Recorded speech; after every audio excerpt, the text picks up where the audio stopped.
여러분을 위해서는 제가 오늘도 뭐 안 와야 되는데 이렇게 제가 뭐 자빠질 것 같고 참 불안스럽죠. 제가 이렇게 하고 있으면 그래서 원래 여러분을 위해서는 제가 안 와야 되는데 죄송한 마음입니다만 참 오고 싶었습니다. 제가 그래 왔습니다. 안 그러면 좀 이런 모습을 안 보여드리고 또 좀 이따가 오면 좋겠는데 전도학교에 하든 말든 뭐 그냥 한번 여기 오고 싶었습니다. 누가복음 2장 52절을 한번 같이 여시겠습니다.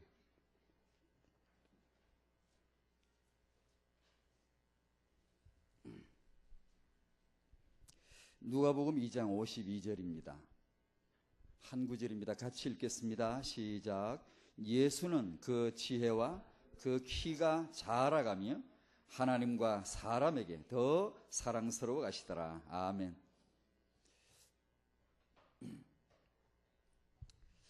예, 렘넌트 하나님의 계획 속에 우리들도 큰 축복을 받을 줄로 믿습니다.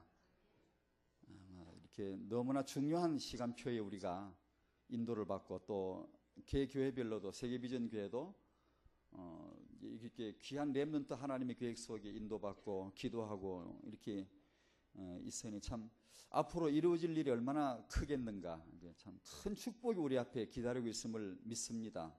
우리 후대들이 이유 있게 꼭 회복될 줄 믿고 정말 그 핵심 때 렘넌트 약속을 받은 아브라함처럼 저도 그런 기도를 했습니다. 우리 후대가 저희들이 해야 될 일이 있다면 우리가 큰 일을 하면 얼마나 하겠습니까? 하나님을 기쁘시게 해드리려고 하는 그 신앙 중심이 대단히 중요하고 늘 겸손해야 되고 우리는 정말 아무것도 할 수 없잖아요.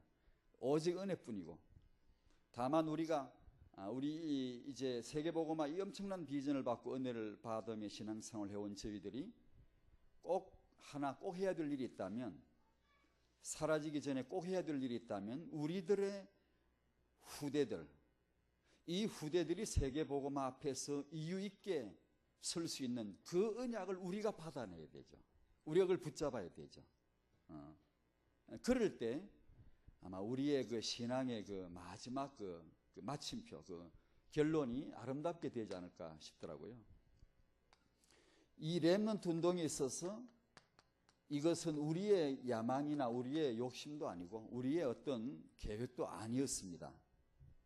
또 사실 이건 다락방의 비전이 아니었고 원래 하나님의 운동이었고 하나님의 비전이었고 그분의 작심된 그분의 의도 아니겠습니까? 이 시대의 시간표에 아주 딱 맞게 하나님은 세계복음화 해야 될 단체에 하나님의 마음을 열어주셨고 주의 종을 통해서 이 시간표를 우리가 흐름을 타도록 해주신 것이겠죠. 그래서 우리가 이걸 소중히 여겨야 되고 우리들에게서 나온 비전이 아니 하나님의 이 비전을 발견하는 정말 영안이 필요하고 이것이 얼마나 이 시대에 반드시 필연적으로 이루어질 것이다라고 하는 그 언약의 확신을 우리가 받는 게 참 중요하죠. 그렇다면 우리가 이 렘넌트 비전에 있어서 후대들 앞에 발판이 되어줘야지 조금이라도 우리가 그침돌이 된다든가 그렇게 해서는 안 되겠죠. 정말 무슨 면으로든지 재정이든지 기도든지 재능이든지 모든 걸 다 우리 후대 렘넌트들이 일어설 수 있는 그런 발판이 되어주는 역할을 우리가 그렇게 해야 할 줄로 믿습니다. 이스라엘 백성들이 언약 백성이 언약의 땅을 꼭 정복해야만 했다면 그들은 광야에서 렘넌트 운동을 했어야만 했죠. 우리가 다락방에 꼭 세계복음화 해야 한다면 다락방 안에서 필연적으로 일어날 수밖에 없는 운동이 바로 렘넌트 운동이다. 그렇게 아시고 우리가 언약을 붙잡아야 될 줄로 믿습니다. 지난 그제 핵심 그 이전에 10월 마지막 핵심 때 서론에 이런 말씀 들은 것 같아요. 자주 듣습니다만 삐아픈 말이지만 유럽의 교회들이 하루에 1개 정도 이렇게 문을 닫는다. 그리고 대부분 이슬람들이 그걸 사들인다. 그런 내용을 간혹 듣지요. 근데 그 삐아픈 역사를 조금 더 소급에 더 올라가 보면 초대 교회 자리, 지금 그 자리는 어떤가요? 사도 바울 선교사님의 그 사도의 그런 선교의 주 무대였던 그 자리는 지금은 어떤가요? 그죠? 마게도니아, 소아시아, 그건 완벽한 복음의 자리였고 현장이었고 원색적인 복음을 체험한 그런 혁명적인 자리였습니다. 지금은 어떤가요? 참 뼈아프게도 주님이 세우셨던 교회, 제자, 성도의 후대는 다 사라졌습니다. 그리고 그 자리에 이슬람, 더 엄밀히 말하면 이슬람의 후대들이 뿌리를 내리고, 이들은 창세기 1장 28절에 대한 불법적으로 이 생육과 번성과 충만이라고 하는 하나님의 축복을 불법적으로 도용하는 이슬람의 후대들이 그 지역을 전부 뿌리내리고 있잖아요. 그러니까 이런 심각성을 우리가 생각해 보면 이 시대에 후대 살리겠다, 렘넌트 세우겠다는 이 운동은 아마 이런 그런 그 예루살렘이나 요즘 저는 예레미야서를 읽고 있습니다만 그 언약의 도성, 하나님의 도성 예루살렘, 언약의 백성들, 이사야나 선지자 보내가 하나님이 늘 하실 수밖에 없는 말씀이 참 얼마나 축복이나 하나님의 그런 은혜나 평강이나 언약이 얼마나 많은데도 불구하고 하나님의 종을 불러가지고 세워가지고 다짐하면서 보내주시는 메시지가 처음부터 끝까지 재앙이란 말이에요. 너희들이 재앙을 면치 못할 것이다. 언약의 백성들 너희들이 멸해질 것이다. 정말 그런 말씀을 하실 수밖에 없는 그 현장들이 나타나더라고요.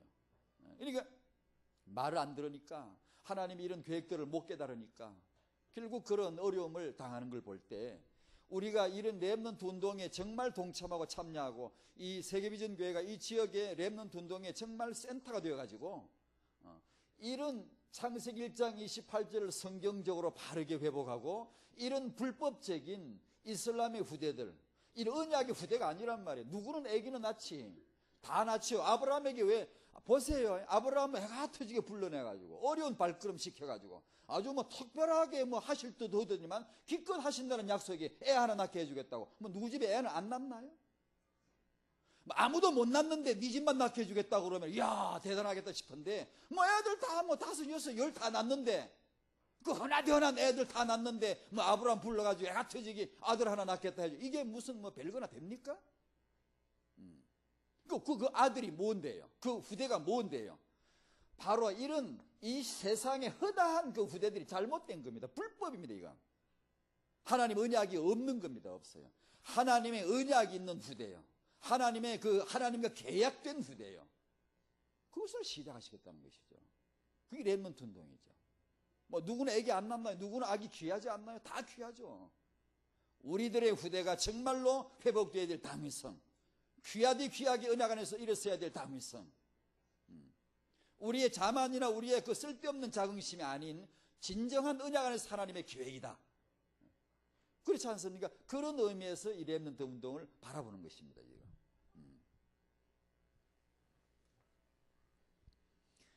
우리 성도님들이 같이 깊이 깨달아야 되는 게, 심각하게 깨달아야 되는 게 성도의 후대 실패입니다.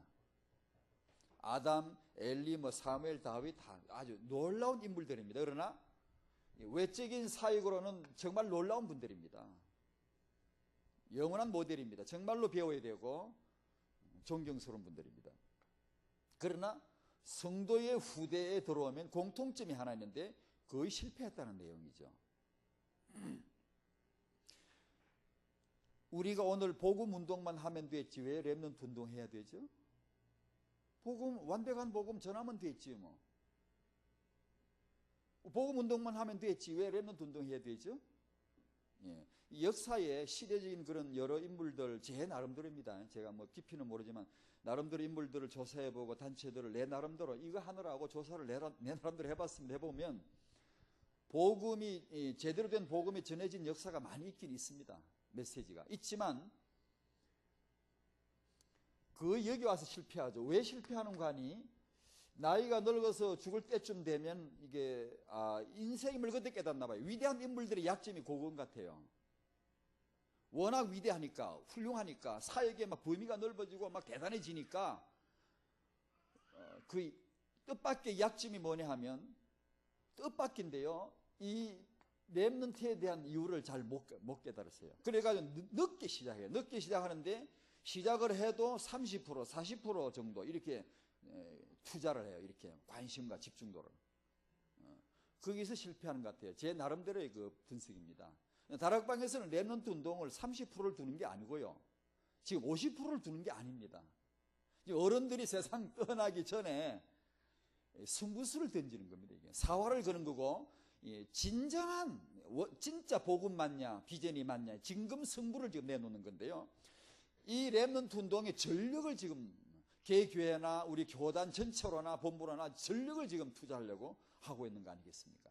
그게 차이인 것 같더라고요. 다른 단체들도 청소년 사역들 해요. 합니다. 부대 사역들 한다고요. 한데 그 차이가 뭐냐 하면 복음과 그 다음에 그 비중인 것 같더라고요. 저와 여러분들이 이 시대에 참으로 그 중요한 시간표를 그래서 타고 있는 것 같더라고요. 1세대가 홍해를 건넜잖아요. 또 요단이 있잖아요. 요단은 누가 건너야 되죠? 후대란 말이에요. 1세대가 홍해를 건널 때는 언약만으로 족합니다. 뭐 자질이 어떻든 뭐 성품이 어떻든 그걸 안 가려요. 언약만으로 족해요. 그러나 요단을 건너게 만들 때는 하나님이 그냥 안 보내요. 그거 다 고쳐야 되거든요. 그거 다 뭔가 잡아야 되거든요. 군대를 만들어야 되거든요. 강한 나라를 만들어서 이 요단을 건너서 언약의 땅을 정복하도록 이렇게 해야 하는데 거기는 좀 다르더라고요. 이 1세대가 홍해를 건널 때는 언약만으로 족하지만 후대들이 요단을 건너서 언약의 땅을 정복해야 할 때는 언약 안에서 회복된 후대들, 하나님의 나라 군대다운 후대들, 그 후대들을 회복해서 요단을 건너게만, 이 광야에서의 렘넌트 운동 아닙니까? 40년 동안 하신 일이죠. 내가 너로 그들보다 크고 강한 후대를 내가 일으켜 세울 것이다. 이게 왜 언약의 땅을 정복하겠다는 것이죠. 그 뜻은 이면은. 왜 1세는 왜 안 되죠? 홍해는 잘 건넜는데 왜 요단은 못 건너죠? 그 준비들, 그 차이를 말씀드리죠. 그래 여기 계신 청년들이 이걸 이제 아셔야 되겠죠. 우리가 청년 여러분들이 앞으로 이제 주 안에서 은혜 안에서 여러분의 재능과 은사와 자신의 달란트와 이제 하나님 주신 시간표를 미래를 보고 막 가야 돼. 개발하고 막 나가야 되겠죠. 여러분이 한 가지 아셔야 될 게 있습니다. 어느 시대에나 훌륭한 분들 많습니다. 여러분들이 여러분의 그런 능력을 배양시킨다고 하나님이 쓰시는 것보다는 여러분들이 이 세계복음화 하시겠다고 나서신 어른들 1세대가 누군가, 애굽에서 왜 나왔고 어떻게 나왔는가, 세계복음화 하시겠다고 하시는 이분들이 누군가 1세대를 이해하는 그 정도에 따라 여러분이 미래가 쓰임을 받을 수도 있고 안 될 수도 있습니다. 다시 한 번 말씀드릴게요. 청년 여러분들이 실력을 쌓고 대단한 인물이 되고 훌륭한 사람이 되겠지요. 되어야 되겠지요. 그러나 그것 때문에 쓰임을 받는 것보다는요, 여러분의 과거, 여러분의 1세대 말이에요. 1세대를 이해해야 된다는 거예요. 언약을 가지고 홍해를 건넌 분들, 세계복음화 하시겠다고 생사를 거신 이 다락방 1세대들, 이분들을 여러분이 얼마나 이해할 수 있느냐, 거기에 따라 여러분의 미래가 달라집니다. 역사성입니다, 그게. 그러니까 청년 여러분들이 우리야말로 진정으로 정말 요단을 건널 이적을 체험할 자들이고 언약의 땅을 정복해야 될 그런 자들임을 언약 안에서 발견하시기를 바랍니다. 청년들은요. 태영아에서 그럼 이제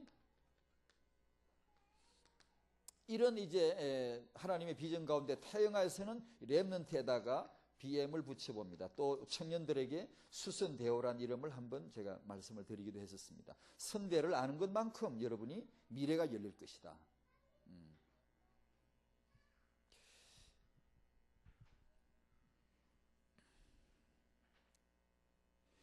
제가 그 수술하느라고 병원에 한 주 그 병원 교회를 가봤습니다. 주일날 하루 한 주를 거기서 보내야 되기 때문에 가보고 병원교회를 참 다락방도 언젠가 생기겠죠. 그런 종합병원 큰 게 하나 생기면 얼마나 좋겠습니까? 저기 원불교 같은 저런 단체들도 처음엔 약초 팔다가 풀 이런 게 몇 개 캐다가 놓고 팔다가 지금 그 원광대 병원 가지고 있지 않습니까? 그 병원에서 일어난 일이 한두 가지가 아닙니다. 그게요. 제가 그 병원 교회를 가보고 진짜 다락방에도 이런 병원이 종합병원이 이런 게 하나 생긴다면 참 좋겠다 싶더라고요. 아마 여러분들 여기 계신 분들 눈 감고 지나가다가 이렇게 당신 해가지고 그거 가서 병원 가서 메시지하고 사역하라 그러면 어느 누구보다 잘하실 것입니다. 그런 사역 현장에서. 근데 저도 변변찮은 주제에 넘 얘기하기는 참 부끄럽습니다만 되도록이면 안 해야 되는데 조금만 하려합니다. 그 병원에 가니까 이제 처음으로 오신 분들도 있고 환자들이니까 중환자 좀 가벼운 환자 여러분들이 많이 모여요. 근데 그 메시지가 정확하고 그 다음에 이 메시지를 정확하게 복음과 함께 정확하게 이렇게 전해줄 수 있는 그런 메시지와 그런 사역자가 있는 우리 이런 단체에서 그런 병원이 세워진다면 참 좋겠다는 걸 마음에 아주 깊이 느꼈습니다. 여러분이 일반적으로 많이 아시듯이 메시지가 핵심이 좀 없죠. 일반적인 메시지들이. 그 좋은 메시지 본문을 읽어놓고 노뱀과 그 불뱀 그 본문을 읽어놓고 거의 다 메시지 내용이 원망하지 마라, 불평하지 마라 이런 건데 그것도 해야 되죠. 하지만 그것은 잠깐이고 정말 그 노뱀과 불뱀이라고 하는 불뱀 만난 인생, 노뱀 만난 인생 복음의 원색적인 내용이 나올 수밖에 없는 성경에 몇 개 안 되는 구절이거든요. 그런데 그런 그 내용은 거의 잘 안 나오거든요. 거의 없거든요. 그러니까 그런 병원을 잘 이렇게 해가지고 그런 사역을 참 했으면 싶더라고요. 이렇게 우리 이게 공동체가 앞으로 그런 학교나 그런 병원이나 이런 쪽으로도 얼마든지 이게 진보될 수 있는 그런 비전이 아니겠는가 싶더라고요. 태영아 공동체, RBM 공동체에서 갖춰야 될 내용은 우리 청년들에게 결혼은 준비할 수 있는 문화란 말은 색깔인데 그 색깔이 나오려고 하면은 한참 운동이 필요합니다. 단순하게 나오질 않고 뿌리가 내리고 지속이 될 때 나오는데 다락방의 청년들의 결혼 문화, 결혼 색깔, 다락방 우리 성도님 부부와 부모님들의 그런 임신과 출산, 육아 그런 색깔이 무언가 이런 운동이 조부모님들 3대 언약 전수 운동 이런 문화 운동이 일어날 수 있도록 지금은 대개 보면 치우면 치유, 태영하면 태영하, 어린이 이렇게 각각 되어져 있는데 제가 몇 군데 가보고 들어보기도 하고 이렇게 참여도 해보는데요. 토막이 나 있거든 지금 현재는요. 저는 기도를 늘 합니다 하는데 이것이 아마 앞으로 렘넌트 비전이라고 하는 큰 운동 안에서 아마 태영아에서부터 조부모까지 전체가 아마 맞물려 돌아갈 것 같습니다. 그렇게 되어져야 한다고 저는 믿고 늘 기도를 그렇게 합니다. 그래서 태영아 메시지 듣는 분들이 치유도 들어야 되고 어린이도 같이 들어야 되고 치유 듣는 분이 태영아도 들어야 되고 같이 조부모님들이 이 언약의 핵심 메시지와 더불어 후대 메시지 들어야 되고 태영아도 들어봐야 되고 이렇게 그게 렘넌트 전체 구성 그림이 나오거든요. 그렇게 되어져야 되는데 그렇게 되어져야 되려면 아마 여기 연주의 세계 비전교회 안에서도 이런 전문인들이 많이 아마 응답을 받아 나오시겠죠. 의사나 의학이나 교육학이나 심리학이나 이렇게 하신 분들이 의사 돈 벌어가 밥 먹고 좀 돈 좀 쓰고 그거 하려고 의사 하려면 참 지루하겠지만 이런 하나님의 계획 속에서 자신의 전문을 발견하게 되면 얼마나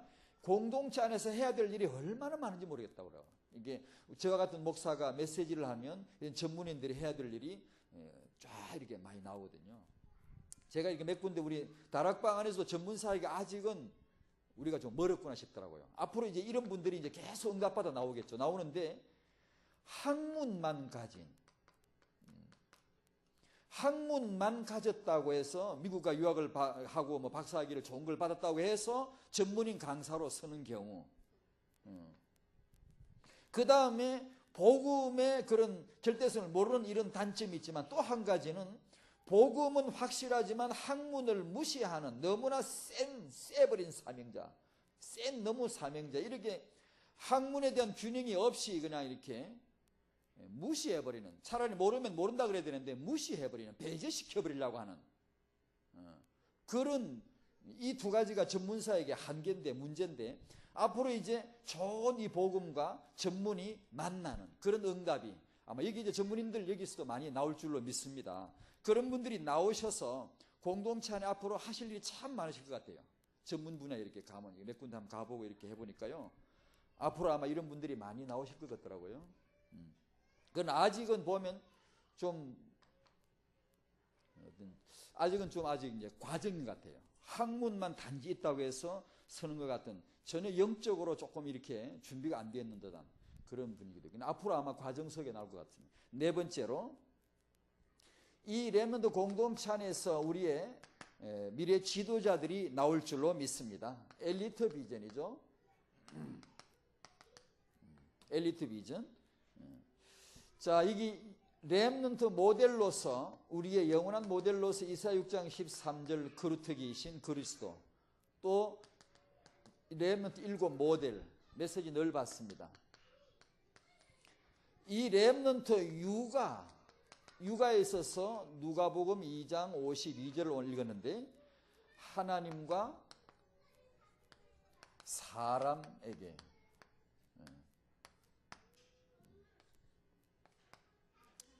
성경 말씀을 쭉 메시지에 나열만 했습니다만, 몇 군데만 봐도 하나님이 시대적으로 쓰시는 그 인물들마다 반드시 세우십니다. 예를 들면 요셉, 창세기 39장 가면 여호와께서 함께 하시죠. 그 다음에 그 주인에게 은혜를 받죠. 그죠? 그 다음에 감옥에 들어가면 하나님이 함께 하시죠. 전옥에게 은혜를 받죠. 그죠? 다니엘, 그럼 다니엘 누구죠? 하나님께서, 여호와께서 함께 하시고 환관장에게 은혜를 받게 하죠. 그죠? 사무엘 그러면 나오죠. 하나님과 사람들에게 더 사랑을 받더라, 이렇게 나오죠. 이제 이것을 말합니다. 그러니까 우리가 우리 후대 렘넌트 육아를 내다볼 때 모델로서 하나님과 사람에게, 그걸 지금 보는 겁니다. 그걸 한 몇 주 좀 나누고 싶네요. 첫 번째입니다. 이 렘넌트 육아를 위해서 복음 회복이죠. 이것은 개인 회복 아니겠습니까? 자기 회복. 인간의 근본 문제가 창세기 3장에서 출발했다. 단지 자범죄가 아니고 윤리가 아닌, 은닉된, 숨어있는, 아무도 볼 수 없는, 성경만 밝히고 있고 성령께서만이 말씀하시는, 복음에서만이 드러나는 이런 근본 문제를 이해할 때부터 육아가 출발되겠죠. 그 다음에 이 문제에 대한 해답이 창세기 3장 15절, 이사야 7장 14절 임마누엘, 마태복음 16장 16절에 그리스도에게서 출발된다는 것을 알 때 육아가 시작이 되겠죠. 이걸 우리가 모르면 육아하면서 기도할 이유가 어디 있습니까? 육아하면서 성경 말씀을 펼 이유가 어디 있습니까? 그냥 뭐 아기와 다투든가 싸우든가 아니면 내 인간적으로 교훈하든가 다스리려고 한다든가 하겠지요. 그러니까 복음 안에서 이거 개인적으로 이것이 회복되는, 우리가 늘 받는 메시지입니다. 두 번째 태영아 메시지로 옵니다. 렘넌트 육아를 위해서 우리가 전에 메시지 보면 가정, 교회, 그 다음에 학교란, 렘넌트 발판이죠. 사회 제자가 있지만 세 가지 큰 것 같습니다. 그 중에 가정을 주목하는데, 나중에 이제 명문 학교도 나오겠죠. 얼마 전에 우리 둘째가 그러던데 여러분 보시는지 몰라요. 누가 예일대학에 1,000억 원을 기부를 했다나요? 그런 학교는 기부를 많이 하니까 원래요. 하버드는 비영리 단체에서 세계 부자 두 번째 아닙니까? 돈이 그렇게 많거든요. 기부를 많이 하니까요. 기부 문화가 돼 있으니까 1,000억 원을 기부를 했다네요. 참 훌륭한 생각을 가진 분 같죠. 돈을 애가태지 벌어가지고 훌륭한 데 쓰는 것 같아요. 그런데 이 사람이 다락방을 몰라 그랬던가 봐. 이 1,000억 원을 내놓기에 가장 더 좋은 데가 있는 걸 제가 알려드리겠습니다. 혹시 여러분 중에 1,000억 원이 있다면 제가 이 사람보다 더 내기에 더 좋은 데가 있다는 걸 알려드리겠습니다. 이게 세계복음화를 하겠다고 렘넌트 운동을 하는 거기다가 1,000억 원을 내시기를 바랍니다. 그러면 이 사람보다 진짜 훌륭합니다. 이 사람 참 훌륭한 일 했어요. 이게 쉽지 않은 일입니다. 하지만 이 사람이 그 동네에 다락방에 안 들어갔던가 봐요. 정말 이게 다락방이 복음이 정말 이게 빨리 확산되고 엘리트를 접촉해야 될 이유가 이런 데 있거든요. 정말입니다. 이게 메시지가 제대로 들어오면 그 돈을 어디다 내겠습니까? 이 복음과 세계복음화 비전 렘넌트를 제대로 들었다면 그 땅을 어디다 내겠습니까, 여러분? 제정신이 있다면. 우리가 그런 어떤 기득권을 가지고 있다면 그걸 어디다 쓰겠습니까, 여러분? 당연히 복음이요, 세계복음화요, 렘넌트 아니겠습니까? 근데 이 동네 아직 복음이 안 들어갔던가 봐. 그러니까 이게 이런 명문 학교도 참 필요하고요, 앞으로요. 자, 여기서 가정인데요. 그 가정 중에서도 여러분이 너무나 잘 아시는, 여러분 성도님들이 너무나 잘 하실 거예요, 지금. 하시는데 한 번 더 언급을 해보고 싶네요. 가정 예배입니다, 예배. 렘넌트 육아를 우리가 해야 되는데, 우리 후대가 세계복음화 이유있게 지도자로 엘리트로 서야 되는데, 그 렘넌트 육아를 위해서 필요한 게 뭐냐? 뭐가 필요하죠? 기지기도 필요하죠? 온도도 맞아야 돼, 애기가. 신생아실에 있으면 영유아가. 습도도 맞아야 되죠? 옷도 필요하죠? 뭐가 가장 필요하냐? 먼저 가정에서 예배가 있도록 하자. 예배. 가정 예배. 너무 잘 아시죠? 가정에서 우리가 식구들이 약속된 시간에 다 모여가지고 하나님을 높여드리고 예배하고 이 특권과 축복을 누리는 것이죠. 제가 이 메시지를 하게 된 제 개인의 이유도 있지만 또 하나, 개인과 더불어 주위에 이렇게 쭉 살펴봤습니다. 안 그러면 이거 안 할 텐데, 잘 알고 있는 거니까, 잘 안다 싶으니까 잘 안 하고 싶었는데, 의외로 이게 못하는 분들이 많더라고요. 의외로 이게 안 되는 분들이 참 많더라고요.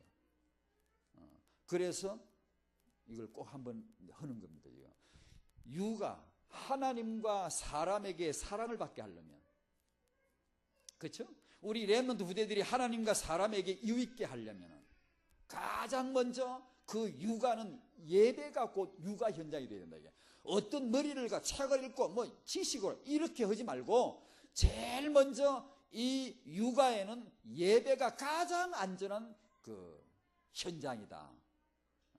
예배 자체가 가정 안에서 예배란 말과 가정이란 이 말은 너무나 이렇게 격이 맞는 단어다. 하나님이 만드신 가족이란 가정이란 이 말은 예배란 말하고 너무나 어울리는 그런 말입니다. 이 단어 자체가. 그러니까 그것을 먼저 회복하자는 의미에서 이 말을 지금 좀 해보는 겁니다. 결혼, 가족, 가정. 무신론자들은 세상의 사람들은 이걸 자의적 결혼이라 자의적 결정이라 그럽니다. 뭐 남자 여자 살다가 크다가 어느 날 뭐 자의적인 결정으로 이렇게 만나고 사랑하고 결혼한다. 뭐 루소 같은 사회 계약서를 말하는 사람이 왜 결혼하지? 그 사회 계약서리 설로 푸는 사람들 있습니다. 성경은 뭐라 그러죠? 왜 남자하고 여자하고 그냥 같이 살아갈 일이지 왜 살다가 연애를 하고 왜 사랑을 하고 왜 남자하고 여자하고 만나서 결혼을 하죠? 그게 자의적 결정입니까? 사회 계약서입니까? 하나님과의 언약입니다. 그게 하나님과의 계약 관계에 들어가는 겁니다. 그게 그 참 희한하죠. 남자하고 여자하고 만나게 되어지고 결혼하는 것이 그게 왜 그럴까요? 하나님과의 언약 안으로 들어가는 것입니다. 이게. 최초의 예배는 아담이 예배 드렸을까요? 예배를 드렸다면 가정 예배였겠죠. 여기서 주일 교회로 공동체로 모이는 예배와 가정에서의 이 예배를 이게 딱 이렇게 연결하셔야 됩니다. 같이 놓으셔야 됩니다. 차별을 두지 마시고 같이 이렇게 딱 중요하게 이렇게 묶어 놓으셔야 됩니다. 카인은 제 아버지가 가정 예배 하나님을 예배할 때 카인도 가정 예배 참석했을까요? 이 아는 돌아다닌 것 같아. 청년 여러분, 가정 예배 집에 하면 빨리 들어갔어요. 가정 예배 들어갔어요. 돌아다니다 카인처럼 됩니다. 아마 예배에 참석하지 않는 것 같아요. 여기서 우리의 문제를 약간 들춰봅니다.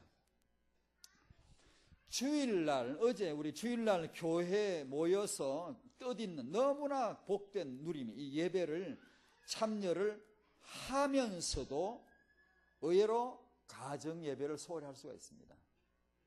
여러 가지 이유가 있죠. 핑계가 있죠. 현대적인 산업화 시대에 여러 가지 특히 시간 문제 바쁘고 이렇게. 근데 어떤 사람들은 이제 뭐 가정에서만 모여서 끼리끼리 모여가 뭐 하고는 뭐 주일도 없고 교회도 없고 이런 무교회주의자들 있지만 우리는 그건 이제 상관없는 일이고, 그러나 우리가 지금 생각해야 될 일이 주일날 교회 예배를 우리가 잘 참석 은혜를 받으면서도 의외로 자기 가정 예배에서 소홀히 하고 그 은혜의 뿌리를, 진짜 풀뿌리가 가정이거든. 그 가정에서 예배가 이루어질 때 정말로 그런 그 가장 밑바닥의 신앙이 체질화되고 거기서 풀뿌리가 내려지고 거기서 신앙의 최소 단위가 매일 이루어져가는, 여러분이 매일매일 그런 불교 그들이야 초파일만 그 저절에 가서 이렇게 하면은 불교 신도지만 우리가 만약에 한 주만 빠져봐요. 한 주만 대반의 앞니망에 나는 빠졌음 해가지고 쓰이가 있고 그냥 축 늘어지고 이게요 빨리 물 주고 온도 습도 막 해야 금방 살아나죠. 금방 티납니다 우리는. 근데 매일매일에서 우리가 그런 승리하는 누림이 없이 그리가 있다가 주일날 어쩌다 한번 교회 하면 참 힘들어요. 그래도 거기가 그 형편에 주일날 교회도 안 오면 어떻겠습니까만은 꼭 와야 되겠죠. 와서 은혜를 받아야 되지만 그 생활이 반복이 되면 참 어려워질 수 있어요. 힘듭니다. 헐떡대죠. 고개를 딱 힘들어도 고개를 힘들게 이렇게. 그래서 가정에서 강단 메시지, 본부 메시지, 가정에서 계속 아까 우리 찬송 이렇게 아이들 아마 이게 좀 예배 찬송 같은데 참 좋네요. 집에서 엄마하고 아이하고 예배하면서 율동도 하고 찬송하면서 이렇게 참 좋지 않습니까? 좀 더 과격한 표현을 좀 해드리면 제가 목사니까 목사를 표현했어요. 우리가 이제 교회 예배 사역자, 예배를 섬기는 이런 사역자들이라도 찬송을 인도하시거나 안내를 하시거나 심지어 설교를 한 제가 목사 같은 사람도 실컷 준비해놓고 설교는 해놓고 내가 예배자로서는 은혜를 못 받을 수도 있어요. 그럴 수도 있어요, 여러분. 예배는요. 실컷 안내 다 하고 열심히 일하고 예배가 안 되는 공허한 마음으로 돌아갈 수도 있습니다, 여러분. 그러니까 교회 예배 사역자라도 제가 여기서 말씀드리고자 하는 것은 가정에서 예배가 소홀히 될 수 있다는 거예요. 그 점을 체킹하셔야 됩니다. 혹시 남편께서 공적 그 사역을 하시거나 대위일로 이렇게 공적으로 이렇게 섬기셔야 되고 너무 부득이 하다면, 시간이 없다면 그때는 아내 되는 분이 책임을 지셔야 되겠죠. 그 시간만큼은 아내가 이게 가정에서 이렇게. 여러분 사무엘 그 읽다 보면 1장에 사무엘이 그냥 태어난 건 아니지 않습니까? 한나의 특별한 그런 기도였습니다만 그 가정의 분위기는 어떻든가요? 뭐 이게 분인나와 그 알력 갈등도 있지만 그 전체 분위기는 때가 되면 예배할 줄 아는 가족 분위기가 있습니다. 가족들이 다 예배합니다. 그것이 요아의 전에 가든 집에서 하든 예배 분위기가 있지만 거기서 사무엘이란 렘넌트가 나오지 않습니까? 그런데 뭐 꼭 그렇다기보다는 사무엘의 그 아들네들이 따라가지, 이게 닮아가지 못했다는 것을 이미 알고 나니까 그렇게 생각이 드는지 모르지만 사무엘은 자기 가족들이 경배하더라, 가족들이 같이 이렇게 예배하더라, 이런 기록이 없네요. 만약에 사무엘이 선지자가 그분이 온 나라 일로 그렇게 바쁘셨다면 아마 제 생각에 그분의 아내가 가정에서 그 영적인 지도를 책임을 지셔야만 되지 않았을까. 우리 스스로 지금 넘 얘기할 뭐 입장은 못 되지만 우리 비슷한 경우 참 많으니까 지금요. 비슷한 경우가 참 많으니까요. 그러니까 가정에서의 예배. 그러니까 젊은 분들에게 이걸 제가 도전 드립니다. 가정에서의 예배를 우선시 하셔야 됩니다. 안 그러면 넘어져 잃어버립니다. 타협하지 말라는 얘기입니다. 타협하지 말아야 됩니다. 처음에 이제 이렇게 처음에 가문에서 예수를 믿는 분들은 가정에 이어지는 그런 신앙의 전통이 없어서 좀 어렵고, 또 몇 대째 계속 믿는 분들은 이게 또 이게 뭐 타성해졌고 이렇게 왜곡돼 가지고 별로 은혜가 되지 않고 뭐 딱딱하기만 그런 가정 예배 분위기 때문에 이렇게 어려워진 경우도 있고, 이런 것들을 회복해야 된단 말입니다. 가정 예배를. 그래서 이렇게 저는 표현합니다. 가정에서 드리는 예배는 우리가 렘넌트 육아 잘해야 되겠지요? 아멘 하세요. 렘넌트 육아 잘해야 되겠지요?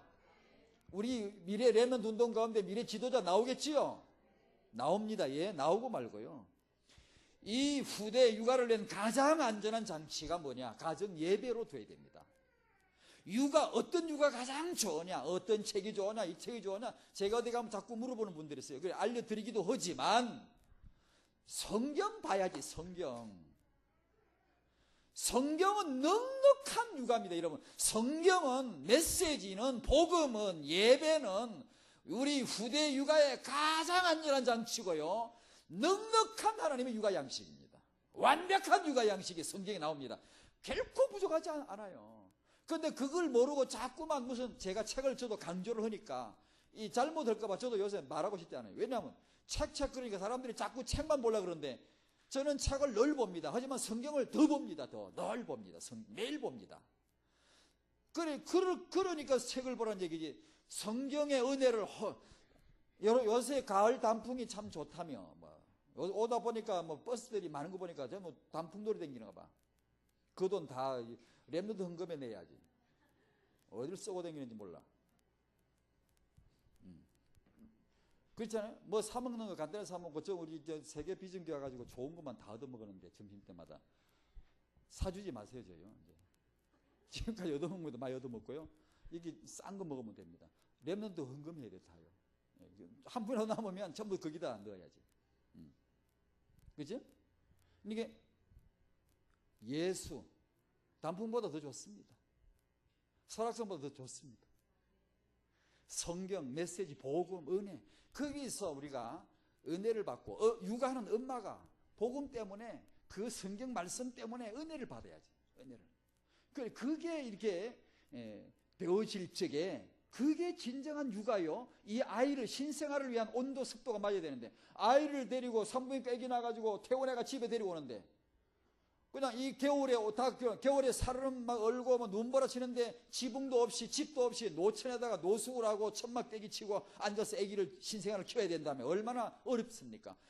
만약에 가정의 예배가 우리가 안 돼 있다면 신생아를 데리고 집에 들어간다는 것은 곧 그와 같지 않는가? 안전장치가 없는데 아기한테 가장 안전한 육아는 예배예요. 아기 육아 안전장치는 예배예요. 아기에게 가장 필요한 육아 양식은 예배예요. 그렇게 인식을 하자 이 말입니다. 어머니 여러분, 아버지 여러분, 저를 한번 따라해 주십시오. 가정 예배를 회복하자. 아멘. 여러분 잘 하시겠지만 혹시라도 이게 안 되시는 분이 계시다면 가정 예배를 회복하십시오. 여러분의 진정한 신앙의 바로미터입니다. 그게 여러분 뭐 대외적으로 막 이렇게 나타나 가지고 저처럼 이게 한다고 되는 거 아닙니다. 이거요. 그거 별로 중요한 거 아닙니다, 여러분. 우리가 세계복음 한다고 너무 떠들어도 안 됩니다. 우리가 하면 뭘 하겠습니까? 좀 있으면 죽을 인생들이. 좀 있으면 다 두 다리 떨리고 죽습니다, 여러분. 뭐 할 거 그렇게 많지도 않습니다, 여러분. 다만 하나님의 은혜가 너무 중요하고 하나님이 계획을 보여주신 게 너무 중요하고, 그래서 우리가 이 중요한 꿈을 나 혼자 이렇게 꾸다가 끝나면 안 되잖아요. 그래서 이게 렘넌트가 나온 거고, 그래서 이게 원대한 하나님의 계획을 그분이 이루실 걸 믿으니 감사하고, 그래 이 육아를 위해서 내가 작은 곳에, 아까 기도하더만 작은 일에 기도해요. 참 진짜 맞는 찬송이거든요. 그런 것을 우리가 내 삶의 현장에서 보여줄 때 그게 육아지. 예배도 안 하면서 영재 프로그램, 교육 프로그램 해가 애를 똑똑하게 키우려고 자꾸 이렇게 다구치면 그건 육아가 아닙니다. 착각하면 큰일 납니다. 하나님 앞에 우리가 어떻게 아이를 육아를 하겠습니까? 예배를 해야죠. 예배를. 다른 건 아니란 말이에요. 하다못해 저는 이런 마음이 들더라고요. 집사람하고도 막 얘기했는데, 다른 거 우리가 좀 모자라도 부족해도, 뭐 지식이 좀 부족하고 학식이 좀 딸려도 예배를 누릴 줄만 알면 애는 된다 얘기예요. 그 애는 된다는 얘기예요. 전에 제가 간혹가다 말씀드렸죠. 저는 인상 깊게 봤기 때문에 그분을, 그 벤 카슨 같은 사람. 다른 사람들은 보면 엄마 아빠가 참 그럴듯하더라고. 그 애가 복을 받을 만한, 어떤 회복될 만한 이유들이 좀 보이더라고. 기본들이 있더라고. 근데 이 카슨 이 부모는 아무리 봐도 기본이 없어요. 뭐 저 엄마 혼자 이혼하고 혼자 사는데 엄마 무식하고 아무것도 몰라요. 아무것도 글도 모르는데 뭐 어떻게. 그런데 어디 그 아들 키우게? 기도하다가 생각을 주시는 거예요. 하나님이. 기도하다가 우리 아이에게 이렇게 말해야 되겠다. 그게 먹히더라니까. 예, 그게 예배가 아니겠습니까, 여러분? 예배 가운데 찬송하고 기도하다가 말씀 보다가 은혜를 받으니까. 그러니까 이게 예배를 이 육아의 가장 안전장치, 최고의 육아 환경이 뭐냐? 예배다. 기저귀 요새 기저귀도 엄청 비싼 게 있더라고, 수입품. 그거 말고 예배가 더 안전한 장치입니다. 그러니 그걸 너무나 쉽고 잘 아시는 얘기지만 오늘 한번 떠들어 보는 겁니다. 예배 회복하는 겁니다. 주일날 예배 물론 당연히 공동체의 특별한 의미죠. 그리고 돌아가시거들라 집에 가 심는 거예요. 이제 못 심게 하는 거예요. 뿌리 내리는 거예요. 진짜로. 어떻게? 매일 집에서 예배하는 거예요. 뭐 복잡하지 않아요. 간단하게 찬송 하나 드리고 말씀 읽고 말씀 붙잡고 기도하면 되고, 말씀 주십니다.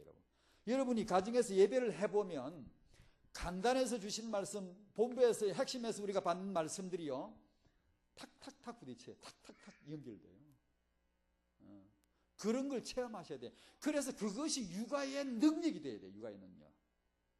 내 각박한 세상 이길 능력이 돼야 돼. 안 그러면 짜증내고 뭐 싸우고 다투고 뭐 이게 누리질 못하면 큰일 나거든요. 엄마가 육아할 때. 그러니까 그게 사실적으로 임한단 말이에요. 가정에서. 그러니까 이 가정 예배를 회복하자는 얘기예요. 결론입니다.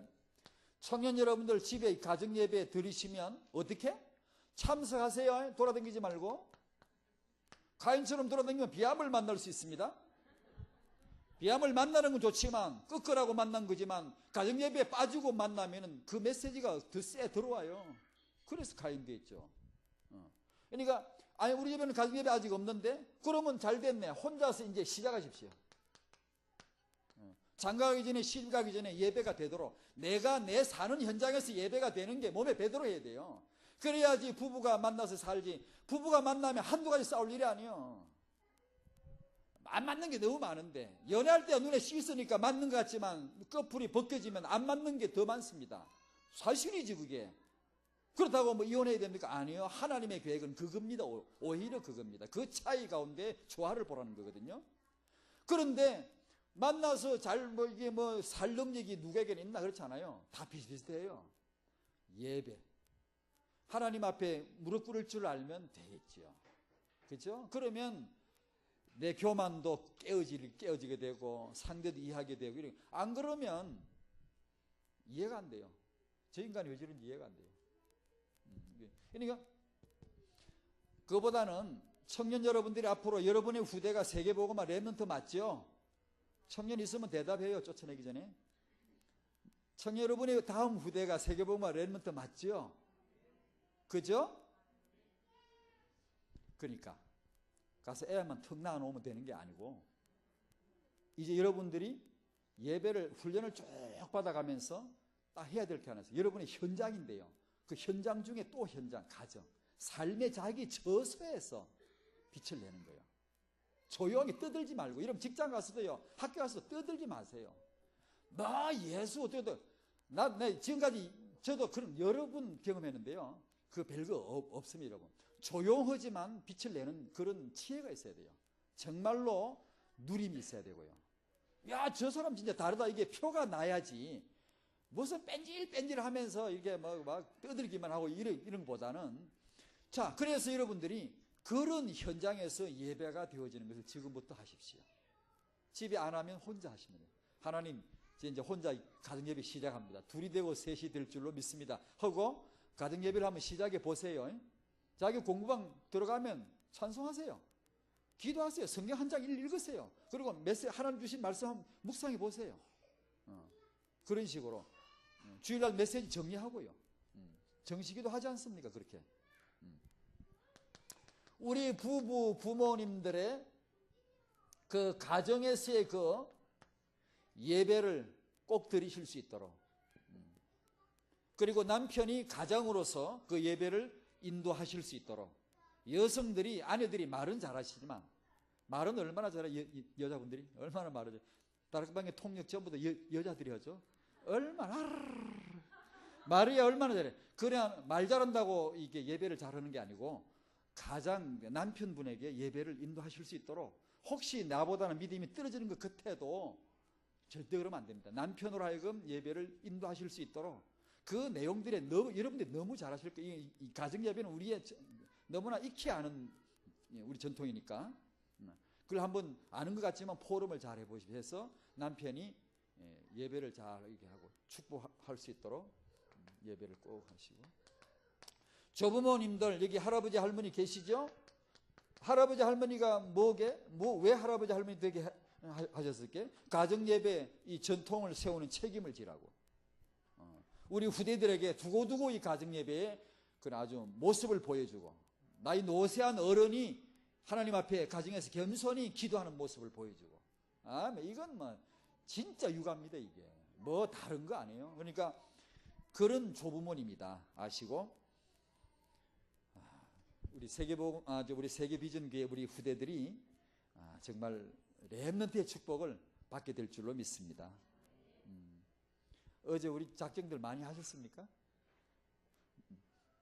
저도 어떻게 해야 되나 지금 저도 예전이 아니고 얼마 전부터 이 작정하기 전부터 통계 하나 만들어 놓고, 제가 목사가 돈이 있으면 돈 없습니다. 저희 집에 재산도 없어요. 물려받을 것도 제 큰아들이지만 아무것도 없어요. 그렇지만 우리가 그냥 있으면 돼요. 통장 하나 만들어 놓고 이 렘넌트 공동체에 하려고 조금씩 모읍니다, 지금. 근데 저는 100억을 기도하거든요. 놀라지 않고 웃지요. 만약에 제때 못하면 계속 유언을 할 겁니다. 렘넌트 운동에 내놔라. 드려라. 그래서 하나님 주실 줄을 믿고 맨날 100억 하고 노래를 부르고 있습니다. 근데 렘넌트 운동에 다 동참하셔서 축복을 누리시길 바랍니다. 세계비전교회가 정말 이 지역에 이유 있는 교회로 서게 될 줄로 믿습니다. 이미 섰지만 그런 사역으로도 규모로도 하나님의 응답이 임할 줄로 믿습니다. 기도하겠습니다. 하나님 감사드립니다. 우리 청년들에게 이런 하나님의 큰 렘넌트 운동 속에서의 자신의 결혼의 비전이 무엇인가를 볼 수 있도록 영안을 열어 주시옵시고, 우리 모든 부모님, 조부모님들이 오늘 세계복음화 우리 후대 렘넌트 육아를 위하여 가정 예배를 온전히 회복할 수 있도록 지혜와 힘을 주시옵소서. 예수님의 이름으로 기도하옵나이다. 아멘.